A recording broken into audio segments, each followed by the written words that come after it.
Welcome to this session on preparing for Christmas. Preparing for Christmas. Today we are going to be talking about non-dual thinking. But before we do that, we need to relook at what Advent really is. Advent is, yes, waiting, but Advent is actually about preparing ourselves for the Christ to come. And it's not just the little baby Jesus in the manger. It is the Jesus that challenges us. Now, all great spiritual doctrines have the character of paradox to them. So, for example, can we care intensely and passionately about something and then not care at all in the same moment? According to Rohr, if we are seeking God's will and not our own, it comes somewhat easily. What that means is that we do the best we can, but we are detached from any outcomes, any need for personal success or response. It means we pray for the highest good and then we surrender to God and let God control what that is. Now, war may say that this comes easily for people, but I have to tell you, I struggle with this issue. But paradox does abound in Christianity. So, for example, Mary is a virgin and a mother at the same time. Jesus is human and divine at the same time. God is both three in one at the same time. And life is secular and spiritual at the same time. And Christmas is materialistic and holy at the same time. Now, Rohr says that whenever the material and the spiritual coincide, there is Christ. This deals with what we were talking even about last week when we were talking about God's guidance. So Christ comes again whenever we're able to see the spiritual and the material coexisting. That can happen in any moment, any event, and in any person. So therefore, Christmas can be materialistic and holy both at the same time. Now, dualistic thinking means that you see things only as opposites. Everything is put into an either or concept. It's either right or it's wrong, but it's never both and. Seeing things dualistically often is very judgmental. This is right, this is wrong. It's often full of certainty. I know what this is. I know the answer. I know this is the way people should be thinking or behaving. And oftentimes, what is underlying that is the fear of mystery, the fear of uncertainty, the fear of not knowing. So dualistic thinking can feel very, very safe. And that's why I think it is so prevalent today in our society. But what we need and what Jesus challenges us is to the wisdom to know how to see and hear on different levels at the same time. He's talking about seeing things as both and.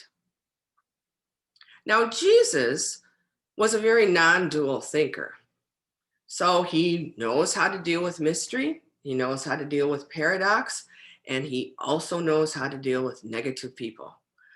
Now, Jesus came up against a lot of dualistic people, and they were judgmental and negative and even abusive to him.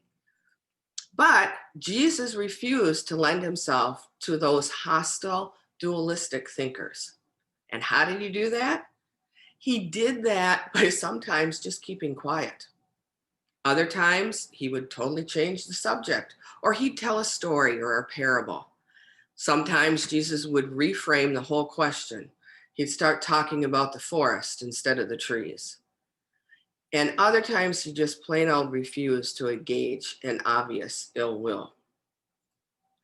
Jesus knew that a person becomes a mirror image of anything if he opposes it in kind. So even in Jesus's time, he was not living with the concept of an eye for an eye. He wasn't into revenge. If somebody treated him angrily or abusively, Jesus did not do that in kind. Jesus, creates more problems for us than he does resolving them. And part of that is because those problems are things that can't be resolved by dualistic all or nothing thinking, but they can only be resolved by love and forgiveness. So we cannot love, forgive, or be patient if we are totally dualistic. Now, dualism and paradox comes into our lives in a variety of different ways. I actually think that we are living a little bit of Christmas 220 as a paradox. I have heard some form and read some form of things that have said, well, you know what? If we can't have, Christmas Eve service, if we can't have music Sunday, if we can't have caroling, if we can't go to all of the Christmas concerts we like, if we can't celebrate the way we normally do with people and give presents the same way, you know what? I think I just want to forget about Christmas this year, and then I will wait, and next year will be better. Well, the reality is that Christmas comes no matter what. And of course, I'm not talking about maybe some of the healthy boundaries that you put on. I've heard people that are not decorating as much, but they're still doing something to recognize and prepare for Christmas. Now, I, for one, really enjoy the seasons and I enjoy decorating for the seasons. So I have enjoyed the slower pace of putting out Christmas decorations at my home. Now, part of the reason why it's slower is because I've had a lot of help. This is my Gabby. She is sitting in one of the big bags that had held Christmas decorations. Actually, I picked that bag up with her in it and didn't know she was there. But the worst one is probably my little Callie, who ends up playing with absolutely everything. Now, one of my favorite Christmas decorations is the nativity that was my grandmother's. And this is one of those things where the materialistic become holy, because every time I put it out, I remember my very devout grandmother and how she let me play with this nativity. Of course, the donkey was my favorite piece of the nativity. Yeah, well, so much for baby Jesus. And my daughter Bree's favorite piece was the camel. And as you can see, she made a hat for that camel so it wouldn't get cold. Now, Callie also absolutely loves the nativity. But unfortunately, Callie's playing with it makes it look a little bit more like a war zone. Now, dualism can be subtle, like in the example that I just gave with Christmas, or it can be more blatant. And right now, I think that our society has a strong grip hold on dualistic thinking. You definitely see it in politics. You see it in issues of racism. You even see it in religion, and also how we're dealing with COVID. I think that the way through this is by following Jesus's lead and really practicing non-dualistic thinking.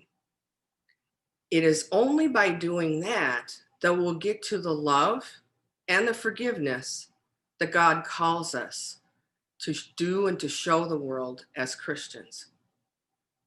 My hope for you this week is that you take a look at some of the paradoxes that are in your life and how you may be looking at some of those things dualistically. And then try practicing taking a both and approach and doing that, because I think that's when we're going to make some ripples of faith in our society. So thank you for being here with me today. And I will see you next Saturday for the last preparing for Christmas. Have a good week.